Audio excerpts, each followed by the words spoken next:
Students, good morning to all of you. Today I welcome you again in our chemistry class. And my dear students, we are going to start a new chapter today. Yes, a new chapter. That is the chapter 3. So I have decided I'm going to give 3 chapters for your September exam. So those 3 chapters will be chapter 1, chapter 2 and chapter 3, okay? So I'll try to finish up this chapter before 15th or 16th of September so that you will be able to what we can say, understand it and do all the questions related to it if they are going to come in your exam. So one thing I want you to make sure that before 16th of September I will finish this chapter with question answers. So this is again a very interesting chapter. In this chapter we are going to learn that how periodic table was discovered. In the modern days, that is in the days which we are living, you can see a periodic table consists of 18 groups and 7 periods. So it was not like that. This is the modern periodic table. So before the discovery of modern periodic table, there were number of models which were published by a number of scientists throughout centuries. So we are going to study history of periodic table and then we will study the main modern periodic table and we will also study all the chemical and physical properties which are related with periodic table in association with groups and periods.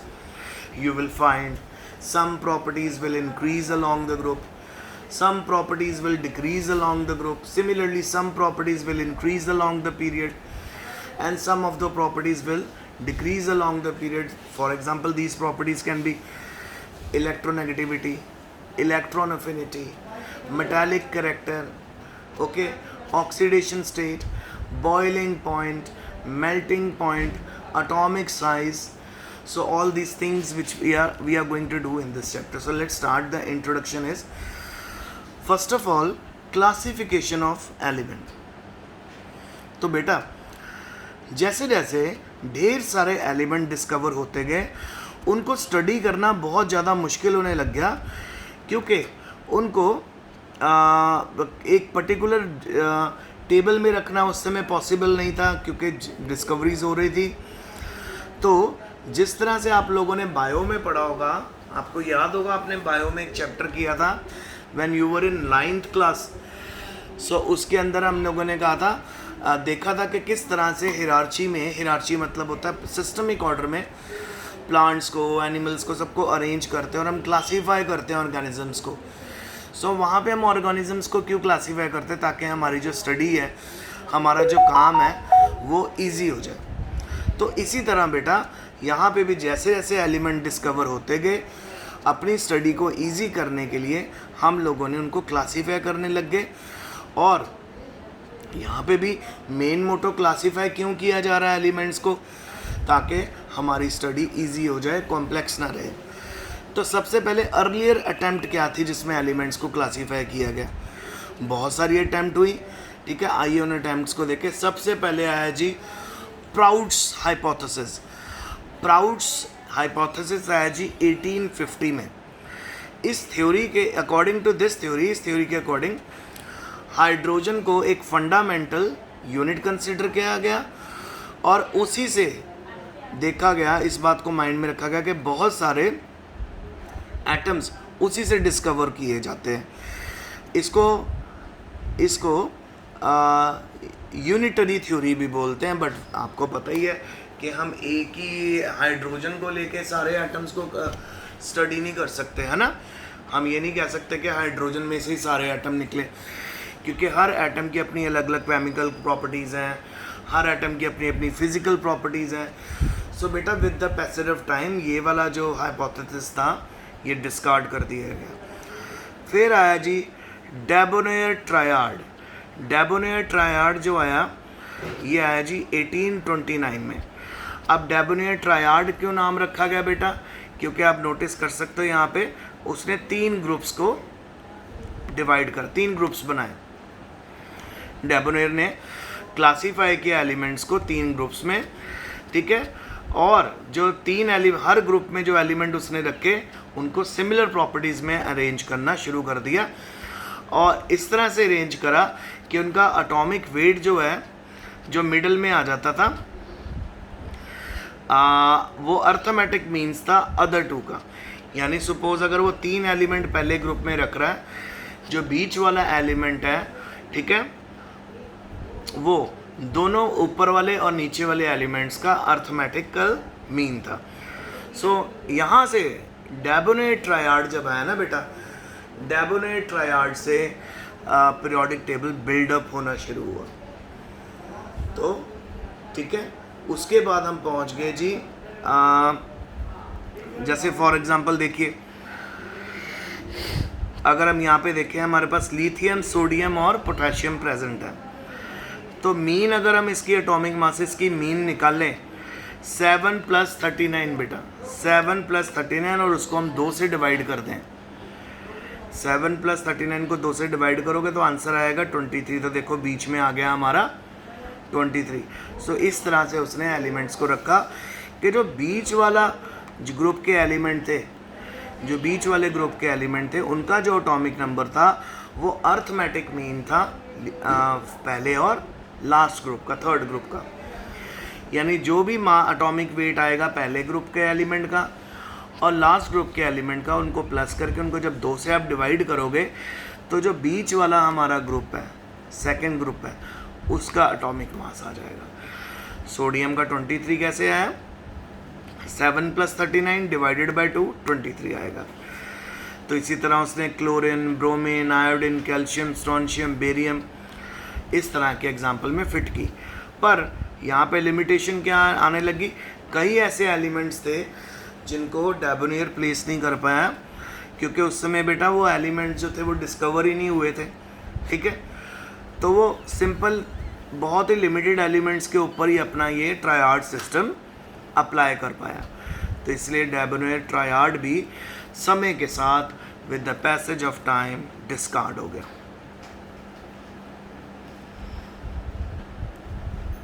फिर आया बेटा Newland Octave. Newland Octave आपको नाम से पता चल रहा है 1864 में आया, इसको लॉ ऑफ ऑक्टेव भी बोलते हैं। तो आपको पता सारेगामा पाधानी सा, ठीक है, सारेगामा पाधानी, तो ये हमारे अलग अलग सुर होते हैं, 7 सुर होते हैं। तो उसने बोला जी कि 7 ही ग्रुप होते हैं, देखो सारेगामा पाधानी, ठीक है, ये आपको दिख रहे हैं यहाँ पे ग्रुप। तो उसने बोला कि जब एलिमेंट्स को हम अरेंज करते हैं उनके इंक्रीजिंग एटॉमिक मास के ऊपर, हर 8वां एलिमेंट उसकी प्रॉपर्टीज़ सिमिलर होती हैं फर्स्ट के साथ, बिल्कुल म्यूज़िकल नोट की तरह। जैसे हर 8वां म्यूज़िकल नोट पहले के साथ मैच करता है। तो आइए इसको इलिस्ट्रेट करके देखते हैं। जैसे देखिए, lithium, beryllium, boron, carbon, nitrogen, oxygen and fluorine, ठीक है। तो और अब आप नोटिस करिए, इसने बोला सा रे गा मा पा धा नी। तो हमारे पास कितने यहाँ पे ग्रुप हो गए, 1 2 3 4 5 6 7, इसीलिए इसको न्यूलैंड ऑक्टेव भी कहा गया, ठीक है। उसके बाद जो हमारे पास अगला 8th एलिमेंट आएगा उसकी सिमिलर प्रॉपर्टीज़ किसके बराबर हो जाएंगी, लिथियम के बराबर। तो यानी लिथियम के बाद beryllium, boron, carbon, nitrogen, oxygen, fluorine. तो 8वां एलिमेंट कौन सा आ गया बेटा, सोडियम। तो सोडियम को उठा के हमने रख देना सा में, यानी पहले ग्रुप में। बहुत अच्छी अटेम्प्ट थी, बहुत ही बढ़िया अटेम्प्ट जिसको कह सकते हैं कॉन्सेप्ट को समझाने में। पर फिर से इसमें कुछ ड्रॉबैक्स थे। क्या थी वो, कि ये जो क्लासिफिकेशन थी ये कैल्शियम तक ही जा पाई। कैल्शियम आपको पता है 20 एटॉमिक नंबर होता है, 20 के ऊपर नहीं। इसको हम अपना न्यूलैंड ऑक्टेव के थ्रू एक्सप्लेन कर पाएंगे। फिर नंबर 2 थी जब नोबल गैस एलिमेंट्स डिस्कवर किए गए समय के साथ, उनको जब हम प्लेस करने लग गए थे इस तरह के सिस्टम में जिसमें 7 ग्रुप वाला था, ठीक है, तो वहाँ पर क्या प्रॉब्लम होने लगी कि हम उनको प्रॉपरली प्लेस नहीं कर पाए, क्योंकि कुछ कितनी ऐसी प्रॉपर्टीज़ थी जो हमारी नोबल गैसेस की थी जो बाकी ग्रुप से मिलती ही नहीं है। आपको पता ही है, अब तो पता ही हो गया होगा थोड़ा थोड़ा कि नोबल गैसेस होती हैं ग्रुप 18, और इनको नोबल एलिमेंट्स को क्यों बोलते हैं? ये होते हैं helium, neon, argon, krypton, xenon, radon. इनको नोबल क्यों बोलते हैं? इनको नोबल इसलिए बोलते हैं क्योंकि ना तो ये इलेक्ट्रॉन देते हैं किसी को, ना लेते हैं। ये एटम एक मॉलिक्यूल की तरह एग्जिस्ट करते हैं। ये एटम एक मॉलिक्यूल की तरह क्यों एग्जिस्ट करते हैं बेटा? क्योंकि कोई भी मॉलिक्यूल होता है वो अपनी ऑक्टेट कभी ख़राब नहीं करता, ना तो वो इलेक्ट्रॉन देता है ना लेता है।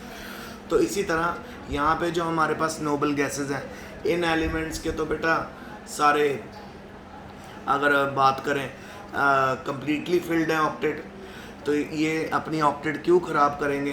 तो इस करके ना तो ये इलेक्ट्रॉन देते हैं ना लेते हैं। सो जो न्यूलैंड था वो लॉ ऑफ ऑक्टेव था, वो एक्सप्लेन ही नहीं कर पा रहा था कि भी नोबल गैसेस को कहाँ रखें। फिर बेटा 1864 की बात हुई, फिर exact after 5 years Lothar Meyer atomic volume curve आई। Lothar Meyer atomic volume curve क्या थी? उसने क्लासिफिकेशन की एलिमेंट्स की in the form of curve between atomic volume and atomic masses. एक कर्व के साथ उसने एलिमेंट को एक्सप्लेन किया, और उसने ये बोला कि जो एलिमेंट्स की प्रॉपर्टीज़ होती हैं वो पीरियोडिक फंक्शंस होती हैं उनके एटॉमिक वॉल्यूम की, ठीक है। उसने ये भी कंक्लूड करा एलिमेंट जिनकी सिमिलर प्रॉपर्टीज़ होती है उनको सिमिलर पोजीशन में रखा जाता है कर्व में। इसके भी बहुत से ड्रॉबैक थे, फाइनली ये भी ड्रॉप हो गया। फिर आया बेटा हमारा Mendeleev periodic table. Mendeleev periodic table Mendeleev's के पीरियोडिक लॉ के ऊपर बेस्ड था। तो वो लॉ क्या कहता है कि फिजिकल और केमिकल प्रॉपर्टीज़ जो एलिमेंट्स की होती हैं they are a periodic function of their atomic mass. तो फिजिकल और chemical properties of elements are periodic function of their atomic masses. ये था मैंडलीव्स पीरियोडिक टेबल। अच्छा, फिर उसके बाद at the time of Mendeleev only 63 elements were known. सिर्फ 63 elements के बारे में बताया गया था मैंडलीव के समय, क्योंकि डिस्कवरी ही इतनी हुई थी और समय के साथ साथ डिस्कवरी बढ़ती गई। तो इस पीरियोडिक टेबल को, मैंडलीव पीरियोडिक टेबल को 7 पीरियड्स में डिवाइड किया गया था और 8 ग्रुप्स में डिवाइड किया गया था। फिर 0 ग्रुप ऐड कर दिया गया लेटर में on the modification of periodic table. मतलब जैसे जैसे नए नए एलिमेंट डिस्कवर होते गए उनको 0 ग्रुप में डाला जाने लगा। सो फाइनली मेंडलीव ने एक रेवोल्यूशन सेट की। उसने पीरियड्स और ग्रुप को प्लेस करना शुरू करा फाइनली एक टेबल की फॉर्म में। तो कैसे प्लेस करना शुरू करा उसने? 7 पीरियड और 8 ग्रुप। अच्छा, अब मेंडलीव पीरियोडिक टेबल की इंपॉर्टेंस क्या क्या थी और क्या क्या अचीवमेंट हुई? सबसे पहली अचीवमेंट हुई कि एलिमेंट्स की सिस्टमैटिक स्टडी होने लग गई। मतलब एक ग्रुप में उन्हीं एलिमेंट्स को रखा जाता था जिनकी फिजिकल और केमिकल प्रॉपर्टीज सेम है, ठीक है। नंबर 2, नए एलिमेंट्स की प्रिडिक्शन पहले ही करने लग गया था मैंडलीव। तो जब भी उसको कोई नए एलिमेंट के बारे में, उसकी प्रॉपर्टीज़ के बारे में पता लगता था, तो मैंडलीव के पीरियोडिक टेबल में मैंडलीव क्या करता था बेटा? वो खाली बॉक्स छोड़ देता था, क्योंकि उस समय वो एलिमेंट डिस्कवर नहीं हुए थे। पर एटॉमिक वेट के कारण, क्योंकि उसका जो प्रिंसिपल था वो क्या था, मैंने अभी आपको पढ़ाया कि फिजिकल और केमिकल प्रॉपर्टीज़ किसी भी एलिमेंट की पीरियोडिक फंक्शंस होती हैं उनके एटॉमिक मास की। तो एटॉमिक मास कैलकुलेट करके वो पहुंच जाता था, पर वो खाली जगहें छोड़ देता था क्योंकि वहाँ पे वो एलिमेंट्स डिस्कवर नहीं हुए थे। जैसे फॉर एग्जांपल उसने yet to be discovered element के लिए खाली जगहें शुरू कर दी रखनी। सपोज उसने गैलियम के लिए भी जगह छोड़ दी थी, जर्मेनियम के लिए भी जगह छोड़ दी थी, और उसने अपने नाम रखे थे ERA एल्यूमिनियम और एका सिलिकॉन जो बाद में डिस्कवर हुए। और थर्ड पॉइंट था atomic mass correction of doubtful element on the basis of their expected position and properties. So जो डाउटफुल एलिमेंट थे उनको भी मैंडलिव ने पूरी कोशिश की कि उनको प्रॉपरली वो प्लेस करे on the basis of their expected position and properties. So ये तो थी सारी बेटा अचीवमेंट, ठीक है, मैंडलिव पीरियोडिक टेबल की। अब डिफेक्ट्स क्या थे? सबसे पहला था बेटा वो हाइड्रोजन की पोजीशन नहीं डिस्क्राइब कर पाया अच्छे से। तो हाइड्रोजन को उसने अल्कली मेटल में रखा पर वो हैलोजेंस को भी रिजेंबल करता है, ठीक है, क्योंकि हैलोजेंस को भी एक इलेक्ट्रॉन चाहिए होता है स्टेबल होने के लिए, हाइड्रोजन को भी एक इलेक्ट्रॉन चाहिए। फिर बेटा आइसोटोप्स की पोजीशन भी नहीं वो अच्छे से सेट कर पाया। What is isotopes? Same atomic number different mass number, ठीक है। तो आइसोटोप्स को भी अलग अलग, अगर मैंडलीव को फॉलो करें तो मैंडलीव तो यही कह रहा था कि हमें एटॉमिक वेट को माइंड में रखना है।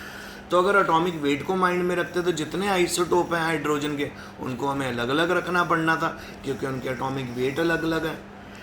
एक हाइड्रोजन का एटॉमिक वेट 1 है, एक का 2 है, एक का 3 है। फिर है जी anomalous positions of same element. Same element को जस्टिफिकेशन के बगैर, विदाउट एनी प्रॉपर जस्टिफिकेशन, उसने कभी कभी जो सिमिलर एलिमेंट्स थे उनको सेपरेट कर दिया और जिन एलिमेंट्स की फिजिकल और केमिकल प्रॉपर्टीज डिफरेंट थी उनको इकट्ठा रखने लग गया, ठीक है। फिर उसके बाद जैसे जो हायर एटॉमिक मास वाले एलिमेंट्स को ऊपर रख दिया और लोअर एटॉमिक मास वाले एलिमेंट को नीचे रखने लग गया। फिर लास्ट था बेटा position of lanthanide and actinides, क्योंकि जब तक मैंडलिव टेबल डिस्कवर हो चुका था और उसको यूज़ किया जाने लग गया था, नए एलिमेंट बहुत डिस्कवर हो रहे थे, तो इन्हीं में लैंथेनाइड और एक्टिनाइड्स भी आ गए थे जो मेन पीरियोडिक टेबल में रखे जाते थे, पर उनको मैंडलिव नहीं रख पाया क्योंकि वो उसकी जो नॉलेज थी और जो एटॉमिक वेट को हम सबसे बड़ी बात मान रहे थे उसको फॉलो करके ये इम्पॉसिबल था। सो बेटा ये सारे ड्रॉबैक थे। अब जब मैं आपको नेक्स्ट लेक्चर में मिलूँगा, मैं आपको मॉडर्न पीरियोडिक टेबल के बारे में नॉलेज दूंगा। तो ये सारे आज मैंने आपसे पीरियोडिक टेबल की हिस्ट्री डिस्कस की है। मींस पीरियोडिक टेबल जो आज आप देख रहे हो मॉडर्न, जिसमें 7 पीरियड हैं, 18 ग्रुप हैं, वो ऐसे नहीं डिस्कवर हो गया, लॉन्ग प्रोसेस से होके गुजरा। तो आज मैंने आपको वही बताया। तो आज का लेक्चर यहीं तक ही है, अच्छे से सुन लेना बेटा इसको, और मैं आपको नोट्स भी भेजूंगा तो उनको पढ़ भी लेना। Stay home, stay safe and best of luck.